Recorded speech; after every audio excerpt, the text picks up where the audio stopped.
and welcome to the Life Balance Podcast with myself, Carol Watson, and Lisa Smith. So today we are going to speak about mindset, and I think this is one of the areas that we focus on throughout the whole podcast series. However, we're going to do a bit of a broad overview on this, and then we can go into deeper things as we progress. So what we're going to do is I'm going to share a little quote with you in a minute. Then we're going to talk about how we set ourselves up each day, and also examples of what we read and listen to, because that's something we've both been asked before, and how we try to mitigate negativity in our lives. And then obviously we are going to have some bits of negativity that sneaks in. You can't block everything out, and just how you actually deal with that. So that is where we're going today. And as I said, I want to share a wee quote with you. So excuse me, I'm just going to have to read this. I love a quote. Yes. Do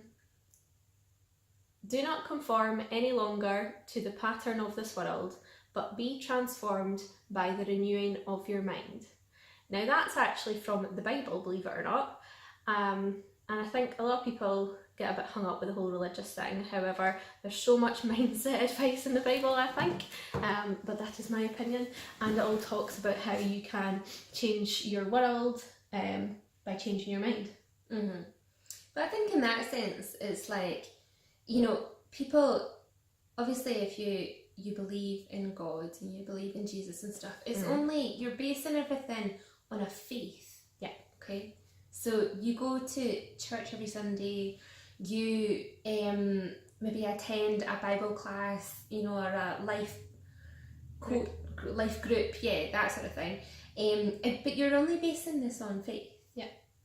You've not actually seen God. No. You've not actually seen Jesus. And it doesn't matter what you believe in, call it God, the universe, or whatever religion you have, it's all faith-based, which we have spoke about before, is something we think is essential to be successful in business, is you have to have faith in yourself, and also I think knowing that or having a belief that there's something more certainly helps me. Yeah, I was doing my John Kehoe study this morning, and he was talking about people used to think that all the planets revolved around Earth. Yeah. Right? But we now know that the Earth revolves around the Sun, and it takes 365 days to do that. Now, you've never once seen the Earth move. Yeah. You haven't. But you believe that it does. Yeah. And because obviously people have went out in space. But like people at that, the Earth was flat. Yeah, like at that point in time, between the Earth being, the belief that the Earth was flat, and the belief that all these planets revolved around the Earth, you just believed that.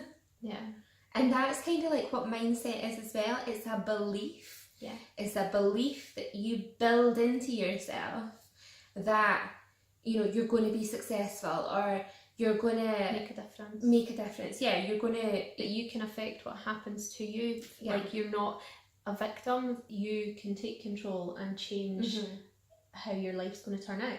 Regardless of where you're at, your future is spotless. Like Paralympians, they've been through so much, but their belief that they can be the absolute best in their field, regardless of what they've been through, is what drives them to, achieve gold and silver and bronze, and being a just find myself my tea. I'm talking about profound stuff. Carol's drowning herself. I'll put that down. Sorry, guys.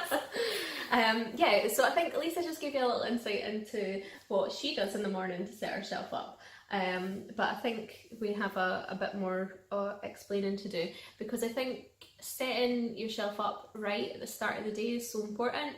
If you just roll out of bed at whatever time and then let life happen to you, then you're not going to have the mindset that you need to be successful. You have to set yourself up for success. So this is making me think about what I do before I go to my bed, never mind when I get up, which was not on the agenda, but hey, that's how we roll. So it's all about planning. Planning your week ahead, the night before you go to your bed, have what you're going to do the next day already written out. And then you can just start. You know, there's no this, oh, I'm so tired. Like, there might still be a little bit of that. Like, oh, what do I do? Yeah. Oh, well, yeah, I know what you're saying. You know Yeah, what I mean? getting out of your bed and wandering about aimlessly. Yeah. Yeah. And so, because what is it people say? Do the worst first. Yeah. Get that nasty. frog, all that jazz. Yeah. The first thing that we do in the morning, and the only reason I know Lisa does this because it does involve me, not from here, from my own house. We have a phone call at 5:30 each morning to discuss. Well, on a Monday it's slightly different. We do our whole week in review. Yeah, so we are brutally honest with ourselves, and we ask questions of each other that it's not, Carol, you didn't do this. It's more like, how did you feel when you didn't achieve this? And then she's like, meh. Yeah. I'm gonna smash it this week. Yeah. But it's not just, we don't wear each other down on a Monday morning. No, it's more like putting that fire in your belly again every single week. Yeah. Like, we're going to get it done. Yeah. If something didn't go to plan, why did it not go to plan, and what can you do next time to make it better? And then also, we start off with wins. Yeah. So we actually start off in a high. It's not all bad.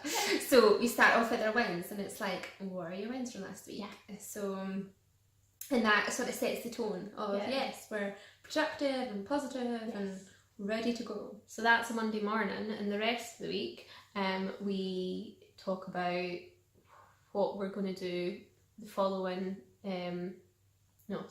what happened the previous day, and then what the plan is for that day. You said, get the worst thing out the way first, so we do talk about that. What's and not even the worst, the most important thing, because often that can be the thing that you will put off. And it's about focusing on like your one thing for the week, and then your one thing each day. Yeah. So that you're achieving something, and that you're actually, making good headway in your business, good progress, and that little steps lead towards your bigger goal. So it might be, if we were getting a new investor on board, it could be completing your due diligence on the Monday. It could be, talking to your team and getting everything set up, ready to take their funds on board. It could be sitting down with that investor and saying, look, this is the strategy that we're going to go for. Writing out a joint venture agreement. Exactly, getting the lawyers involved, all that sort of stuff. By the end of the week, you're probably going to have most things tied up. Yeah. So, and that's been your one focus for the week, but that's brought revenue into your business. It's made your business flow the way it should. And if every week was like that in your business, moving forward and progressing. And if by some absolute miracle you manage to do the one thing for the week on a Monday, well, you've got two choices. You can either take the rest of the week off or move on to the next one thing. Exactly. Yeah. Good. So that's what we do first thing, and then from there, I go into a bit of study. I think you do the same. Yeah. Occasionally, before I speak to you, if I get up early enough, if I get up at 5 as I should do, I have a bit of time to do some visualization and meditation before we even chat, and then have our chat, do a bit of personal development, which we will discuss that next. I think what we actually do in that. See, the one thing I struggle with is meditation. Yeah, it takes a lot. Yeah, it's an ongoing battle. For me. Yeah, so I've been going to yoga for like 9 years now. And as part of that, we do breathing exercises, obviously the practice of yoga, but also meditation or relaxation at the end. And out with that, I regularly listen to like a meditation in my bed. I often fall asleep, but that's okay, I think. My yoga teacher might tell me something different, but alright. But it's just practice, because it's trying to control your thoughts and calm yourself down. Or doing like guided hypnosis as well. I actually done that for when I had my little girl. There's a thing called birth and hypnosis as a way for pain relief. like I read this book and it's quite hippie-ish, don't and give it's all me about drugs. like it's all about how being able to give birth naturally. And I managed on cocodamol and gasinator, so I was quite proud of myself. But I was only in labour for 2 hours, which is very short, and I don't know if I would have managed with just my gasinator and my cocodamol for like 30 hours, like some people go through. So I think it's all context based. But anyway, I don't know why we're going down. Oh, birth and hypnosis. That's it. So the rabbit hole. Yeah. So it's just preparing your mind to deal with situations, and that's what this hypnosis done. So when I don't know how else to say this, when the shit hits the fan, sorry, you know how to deal with it properly, and or not properly, but just in a calm, cool manner. So when I went into labour, as I said, it all happened very quickly. My husband actually wasn't even there when my little girl was born. He arrived 5 minutes later, like, right babe, let's do this. And I'm like, the midwife's like, she kind of has, and she'll know her little girl. But I was able to deal with that in a calm way, which in a very stressful situation, painful situation, I feel speaks volumes for being able to work with your own mind. Yeah. It's Maybe setting it's a bit of an overshare. Sorry guys. So I'm like, shell shock. Setting yourself up for success. Yeah, it is. And even so, when I was pregnant, I read all the parenting books going, and I did it from one extreme to the other because I was at uni at the time and trying to find the whole balanced viewpoint. That's like what you do in uni. You find one viewpoint and then you go and look for the other opposite and then read everything in between. So that's what I was doing with the wee one, and like how to feed her and things like that. And I told 2 people that I was reading these books because I went back to uni when the wee one was 3 months, and I was like, if she doesn't sleep, I'm not going to manage this. So I needed to have a child that slept. So I read all these books and was on an absolute mission to make sure she slept through the night by 3 months, and she mastered it by about 2.5. Obviously occasionally if she's teething and stuff she still gets up, but the majority of the time she does sleep through the night. So I think it was all on preparation, and I think this is probably the only controversial post I've had on LinkedIn, but I shared this, that I'd said to these mums when I was pregnant I was reading these books and got laughed at. And my point in my post on LinkedIn was that if you prepare, then you're able to deal with it. And these people who were laughing at me for reading these books on how to get your child to sleep through the night, both their kids don't sleep through the night, or didn't sleep through the night, even up to the age of like 2 or 3.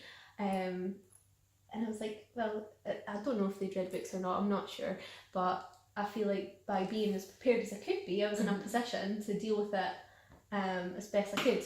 I might have also got lucky, I don't know. I'm not saying it's definitely why she sleeps through the night, but in my head, I was on a mission and done everything I passing could. that information on to her in the womb. Yeah. Like, you will sleep. Yeah. Also, they say calm mum, calm baby, so I was doing all the meditation when I was pregnant. And it clearly was if you were only like 2 hours. Yeah. And done. She's like, so I'm efficient ready. and everything. Yeah. Birth. Done. Yeah. So yeah, we've covered all things birthing. Yeah. Sorry for scanning the guy listeners. But very expectant parents. But I think your main point there is that be prepared. If you're prepared and you study and you visualize the outcome, that is all to do with your mindset and setting your mind up and your thoughts up for success, controlling what goes into your mind and controlling your thoughts made for, I would say, a pretty successful outcome. 2 hours labour and then a sleeping child. What more could you ask for? Well, actually I ended up in theatre after, but that's a different story. Okay. So moving swiftly on. That's a story for another day. I'll scare you with that one later. So examples of what we sort of read and listen to. Yeah, but what we've just spoke about is a perfect lead into that, because I'm talking about preparing for even something as natural as childbirth. I was still trying to prepare for it, trying to read up books, listen to different things, and I think that it's something I want to be doing consistently, is getting better at what I'm doing, be that mindset stuff that we're reading or property related things. Yeah. But it's just constantly trying to get better. You always have to have an ounce of humility. You know, and I think because you always have to think, well, you're not going to be the absolute expert on absolutely everything in your life. So that's why you need to study, and that's why you need to, you know, read as much as you can. Yeah. Here's a good question for Lisa. So, where's this going? I know. So, speak about working on your strengths and not on your weaknesses. What's your thoughts? So, developing what you're already good at to be an absolute expert in that, and then not so much working on your weaknesses. As long as you can bring in people to balance out those weaknesses, I think would be the right answer to that. Especially in business. And I think, in your personal life and you as need well. to be honest with yourself that you have weaknesses. Yeah, you need to understand. Like, for me, obviously, like, I'm not a lawyer. I don't understand everything about, you know, the intricacies of all the agreements that we're preparing for, you know, the different aspects of our business. But I've got a great lawyer who does.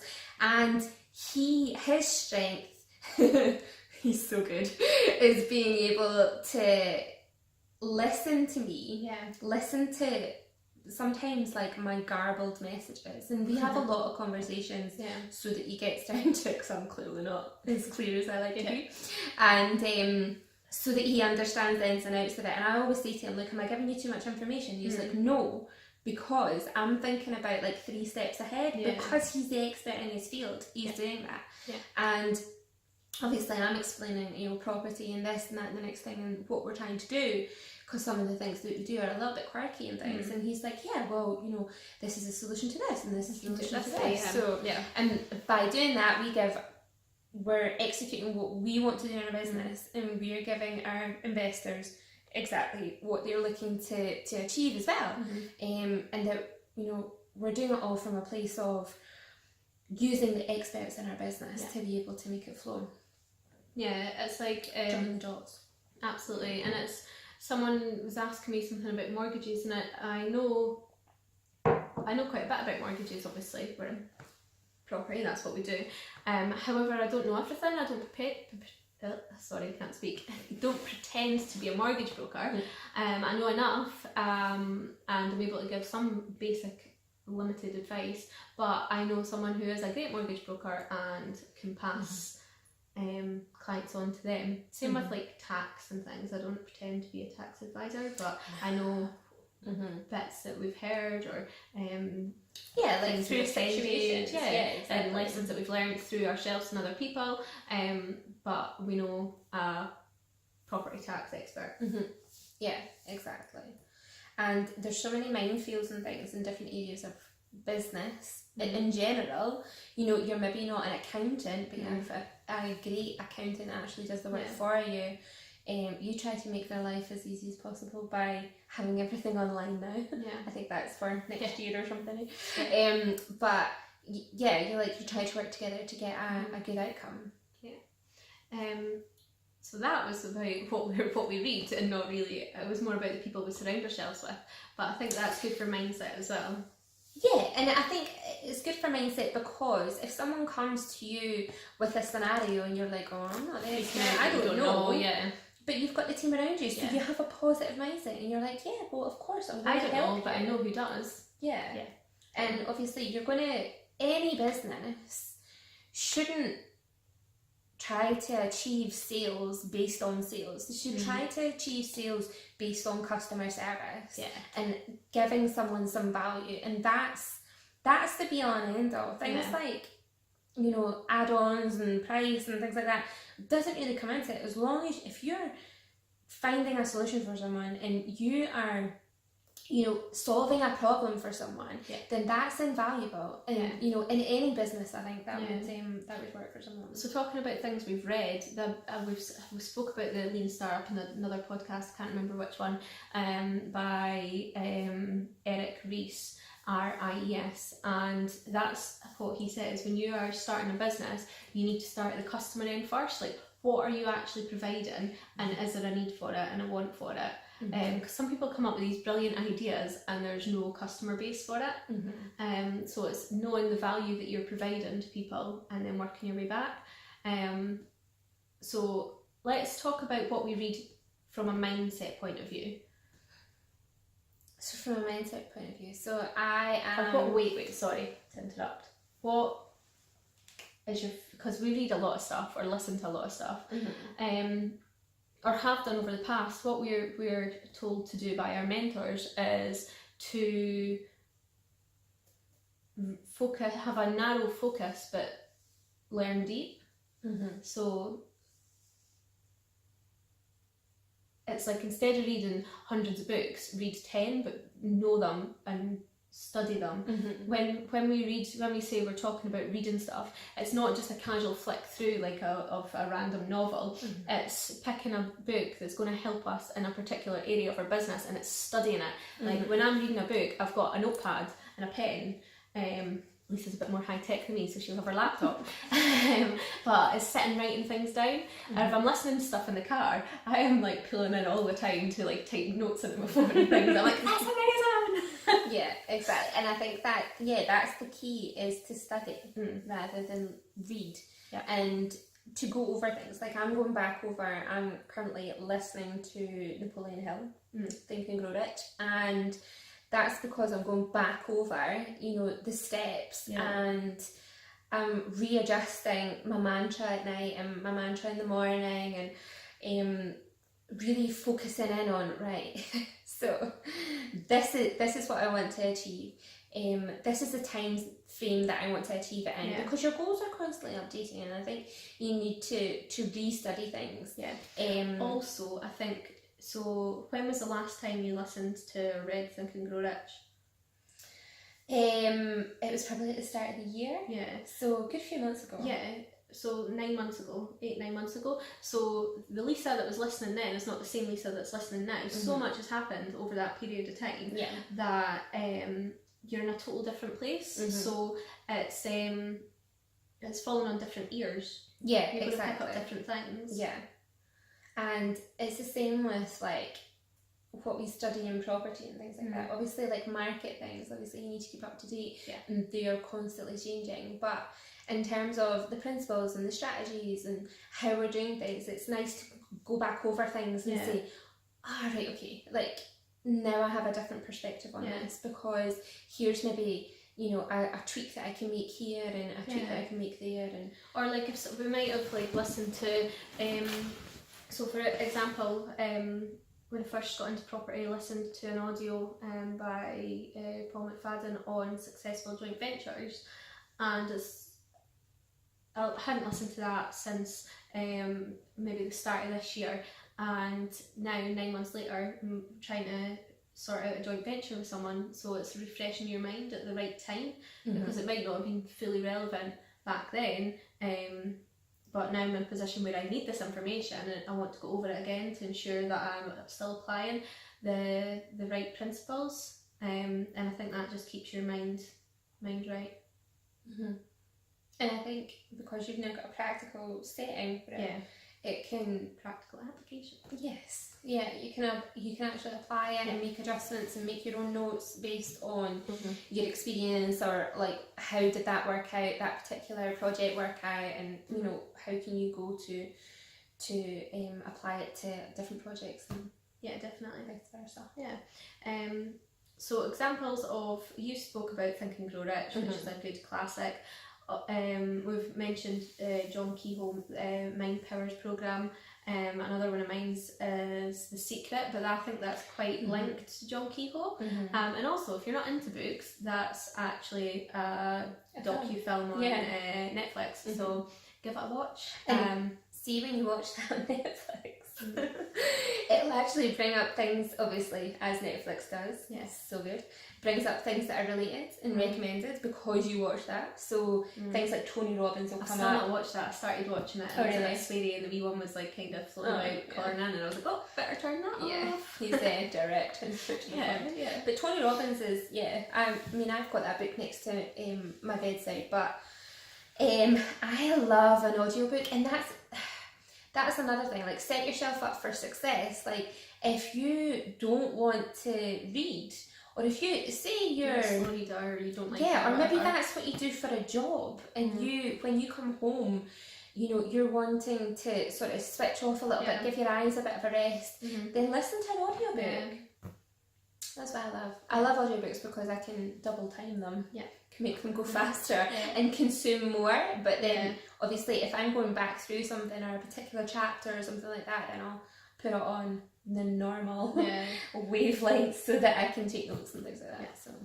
So just getting the right stuff into your mind is so important, because there is so much negativity out there, and as I said, we're going to speak about how we try to mitigate what negativity gets in.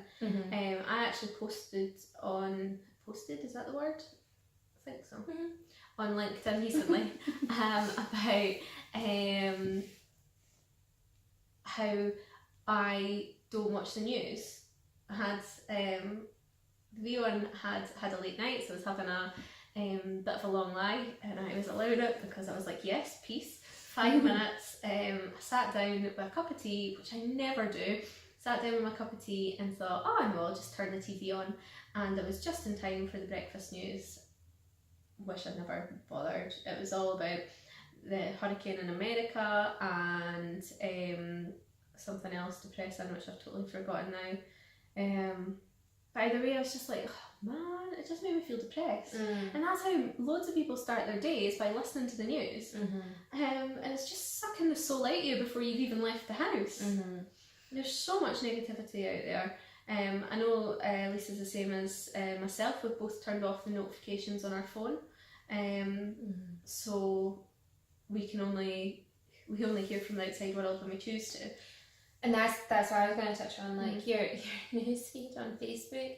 The sort of best thing that I ever done, and I think, is that not a thing this month? So it's September, and is it not like switch off your notifications, or like unplug yourself for the month or something like that? Is a mental health awareness thing. Now, mental health charities are now picking up on the fact how negative, you know, your newsfeed is on Facebook or Instagram, or but that's a lot to do with your mindset and how you're possibly comparing yourself to others' lives and others' journeys and all that sort of stuff. To Thailand, or they're away on holiday to America. I can't afford it, or I can't afford it, or you know, what are they doing that I'm not doing, or all this sort of stuff. And it happens all the time because people generally only post about success. Like, I met up with friends. You're not seeing people's real lives. No. I met up with friends just a couple of days ago, and because I've unplugged ages ago, last year, from sorry guys, obviously friends and family, okay, but the inner workings of where we all used to live and all the sort of gossip that goes on in a place that you used to live, I have no idea what's going on. But obviously, if I need to know about it, if you need to know about it, someone will talk to you about it. And they were filling me in on all the details, and I was like, oh, why did they do that, and what about this? And just because I generally didn't know about it. And to be fair, I'm neither up nor down as to what has happened in that person's life. But I chose, when I was sitting down with my friends, you know, having a bit of a switch off, I chose when to allow that information to enter my mind, and then I could put it to the side again. If you were that concerned, you could look them up, or look up the information up. And who's got time for that? Yeah, exactly. Like, start living your own life. Stop following other people's lives, you know. And stop watching the news. Also, see if the radio comes on. Sometimes, if I've got the radio on in the car, although my current favourite is Spanish nursery rhymes. We're singing Elia Old MacDonald, which is Old MacDonald in Spanish. But if I get sick of Old MacDonald in Spanish, I turn on the radio, and if it comes on news, honestly, I've turned it on to BBC Alba and listened to Gaelic rather than like English news, because I'm like, I don't want that. If all the radio stations are playing the news and it's depressing, I'm like, I don't want to know. If something major happens, someone will tell you. And it's not just once they tell you about it. It's every, half an hour? Something like that? Yeah. You get a news bulletin on the radio. Imagine hearing that. Like, imagine hearing the same awful news. Could be 10 times a day. Yeah. It's like builders. I mean, what a shame for them. Like, they usually have obviously their music and things playing with them. It usually is the radio on a site, and they must just listen to it constantly. Yeah. Like, wow, what are you doing to your mindset? I remember, I don't know if I was listening to something or heard someone saying that it's brainwashing you, because you have no idea. Like, if you've got something on in the background, you might consciously watch the news in the morning, and then if you got the radio on, like you said, like a builder, you've got the radio on in the background, and you might not fully be listening. You could be like, don't know, building something if you're a builder, and you're not fully paying attention, but you're still hearing this negativity in the background seeping into your mind and just making you sad. Like a good example of it probably is, you know, if something terrorist related happens in a country abroad, and perhaps that is a holiday destination, 9 times out of 10 you're not going to go there, and you will see tourism rates, you know, drop dramatically because of that, and it's because of the information that you're being fed. I mean, do you know all the facts? I've got a great example of this. So when my husband and I went to Thailand, we'd only been together like a year, so he wasn't my husband at that time. When we arrived, we were driving in a taxi from the airport to our hotel, and we drove past a bus that had recently been on fire. Didn't quite understand what was going on, just kind of ignored it. I was like, oh, something's happened. And then off we went and set out to explore Bangkok. Came back to our hotel later on that day to have like umpteen missed calls, messages and voicemails from both our sets of parents, because the British government had put the alert for British tourists up to red, that you shouldn't even leave your hotel room because the red shirts in Thailand were having a wee uprising, and our parents were really worried, and we were out gallivanting looking at temples and things, and enjoying some lovely food. But away from where the bus had been on fire and where the riot actually had been, there was no sign of anything. It was so peaceful, and it just, that highlighted to me what's portrayed in our media is not necessarily what's happening in that actual country. But I think obviously governments and things need to be they need to blanket the message that it needs to be anyone in that nearby region or country. I mean, come on, if something happens up in Aberdeen, is it really going to affect like the borders? I don't know. It's like when I lived in London, like if someone got stabbed somewhere in London, like my mum would phone and be like, oh, are you okay? Or if something happened, you okay? And I was like, London is absolutely massive. Yeah. Like you can drive for an hour and still not have crossed the full length of the city. It's huge. And I'd be like, what? I'd like no idea what else was going on.